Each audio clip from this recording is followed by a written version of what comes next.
Merci d'être encore avec nous pour l'actu vue par les médias. On retrouve Emilien David. Bonsoir Emilien. Bonsoir Mylène. Ensemble on accueille Lucille Cantet. Bonsoir Lucille. Bonsoir Mylène. Journaliste de notre Emilia. rédaction. Et puis Jérôme Glaise, rédacteur en chef du Maine Libre. Bonsoir. Bienvenue à vous. Ensemble on abordera quelques thèmes. Ce soir, la campagne des Restos du Cœur qui a débuté lundi. Bien entendu, la table ronde du Sénat sur le modèle économique des stades. Mais on commence par le dépôt de bilan de Maury Ducrot. Emilien. Le transporteur a été placé en redressement judiciaire hier. L'entreprise compte 5000 salariés, dont 124 au Mans. En 2011, elle s'était déjà retrouvée dans cette situation. Alors, la faute à la conjoncture ou mauvaise stratégie économique, Jérôme ? Je crois que c'est un peu des deux. C'est une entreprise qui a des difficultés au niveau national depuis un bon moment. C'est un secteur qui est très concurrentiel avec beaucoup d'acteurs, beaucoup de concurrence, une guerre des prix farouche. Et en plus, il y a un contexte économique où le volume des affaires diminue. Donc, il y a moins d'échanges de colis entre les entreprises en particulier. Donc, forcément, ils sont directement touchés. Après, ce qui nous frappe tous dans cette histoire-là, c'est quand même la façon dont les salariés ont appris la nouvelle. Ils l'ont appris par les médias et même pas par leur propre entreprise. Il y a aussi ce vécu-là qui est quand même très fort et qui s'ajoute à beaucoup d'autres histoires du même genre. Ça ajoute à ce sentiment d'impuissance généralisée. Ça nous dépasse complètement. On voit les pouvoirs publics qui sont obligés de jouer les pompiers de service en permanence. Ça occulte complètement tout le reste de l'activité économique parce qu'il y a des tas d'entreprises qui font des tas de choses, qui ont des vraies réussites dans plein de domaines. Et on ne parle que, évidemment, c'est logique, que de ces entreprises qui ont des difficultés. C'est une sale période en fait en ce moment. Et c'est pas la première difficulté en plus pour Maury. Déjà il y a un an ils avaient dû fusionner avec Ducrot.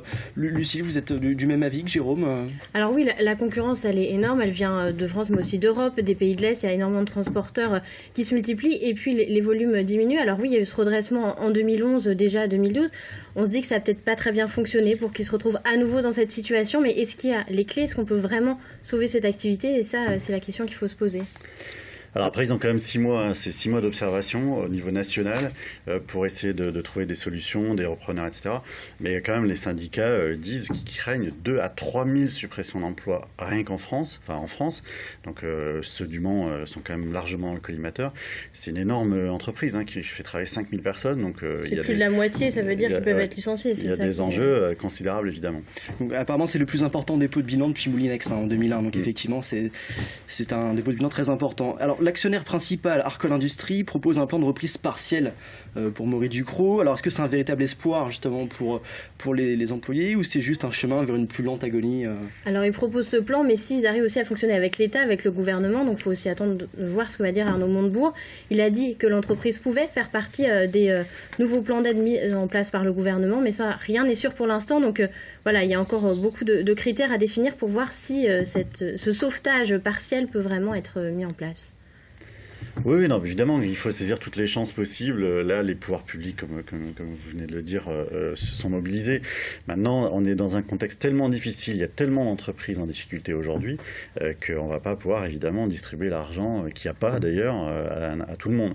Donc, on est quand même dans un contexte où les pronostics ne sont pas très, très optimistes. Et les salariés l'ont bien compris quand on les entend, quand on les a vus chez vous, on les a vus dans les médias. Ils sont quand même assez réalistes maintenant aujourd'hui. On passe à présent à la campagne des Restos du Cœur. Elle a commencé lundi, l'an dernier, 600 000 repas ont été distribués rien qu'en Sarthe. Alors cette année, on annonce encore une hausse des demandes. Est-ce que c'est une sorte d'échec du système actuel, cette hausse des demandes ?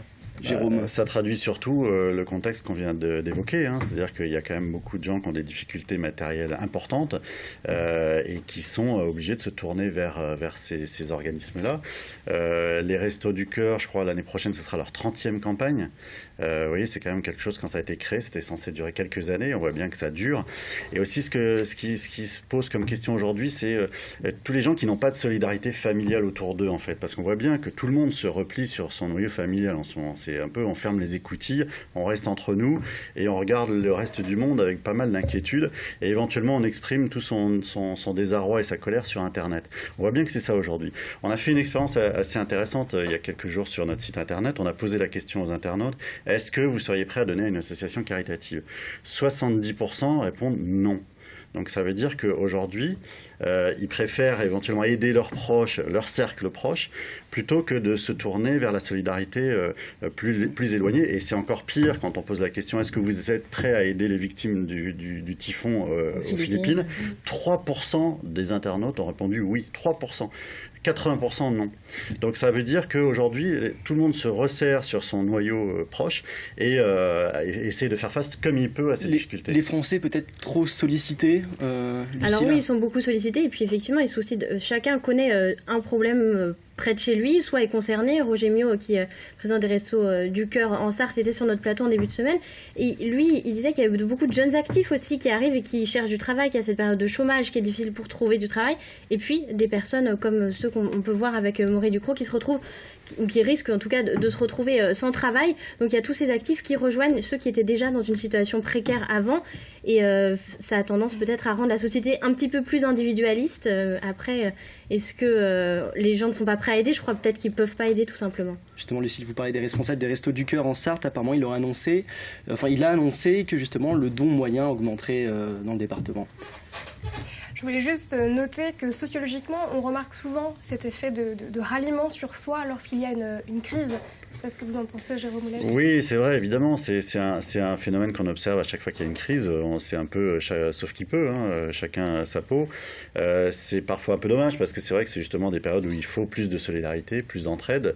Voilà. Après, c'est vrai que chaque époque montre des comportements très différents. Souvenez-vous du tsunami en Asie du Sud-Est où là, ça va être au contraire un grand élan de générosité. Il faut juste préciser quand même qu'il y avait pas mal de touristes européens qui étaient parmi les sinistrés et que ça accroissait évidemment la sensibilité chez nous suite à cette catastrophe. C'était la même chose par rapport à Haïti. Il y avait beaucoup les témoignages étaient francophones, beaucoup. Et c'est vrai que les Français se sentaient aussi plus proches. Donc il y a ce rapport aux autres qui est important pour motiver à aider et à faire des dons. Et on finit avec cette table ronde qui est tenue aujourd'hui au Sénat. Il était question du modèle économique des stades. Jean-Pascal Gaillan, l'économiste du sport et professeur à l'Université du Mans, y participait aussi.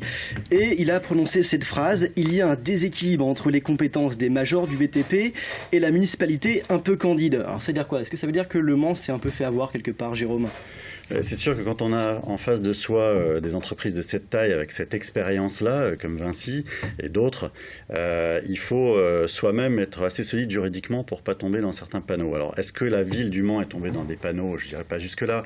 Moi, mon avis, c'est simplement de dire que tout le monde a été pris dans une espèce d'euphorie. Voilà, ce stade magnifique, tout le monde était content, heureux. Enfin, il y a eu quelques grincheux évidemment, mais quand ce stade a été créé, et on a un peu perdu de vue qu'il y avait des enjeux financiers considérables, notamment pour les fonds publics qui ont été massivement investis dans ce projet, et qu'il faut être sérieux sur ce genre de dossier. Alors, je ne dis pas non plus que la mairie n'a pas été sérieuse, mais ça veut simplement dire qu'il y a eu un manque de contrôle, un manque de vigilance, un manque On dit souvent la confiance n'exclut pas le contrôle. Voilà. Ça a été le cas avec le club de foot en particulier, c'est-à-dire que quand vous confiez les clés du camion, c'est peut-être pas la meilleure image en ce moment, mais vous confiez les clés comme ça à un club sportif et que tout le sort de cet équipement dépend des résultats sportifs, vous vous exposez à un risque majeur. Et donc, à partir de là, il faut être très, très vigilant et mettre en place tout ce qu'il faut pour ne pas tomber dans les difficultés où on est aujourd'hui.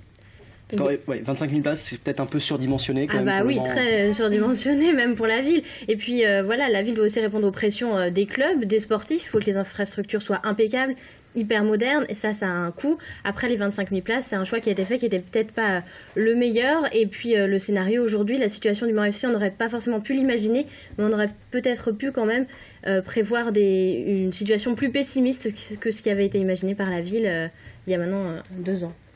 Merci Lucille Canter, Jérôme Glaise et Emilien David. Quant à nous, on se retrouve la semaine prochaine pour une nouvelle édition de l'Actu vue par les médias. Très bonne soirée.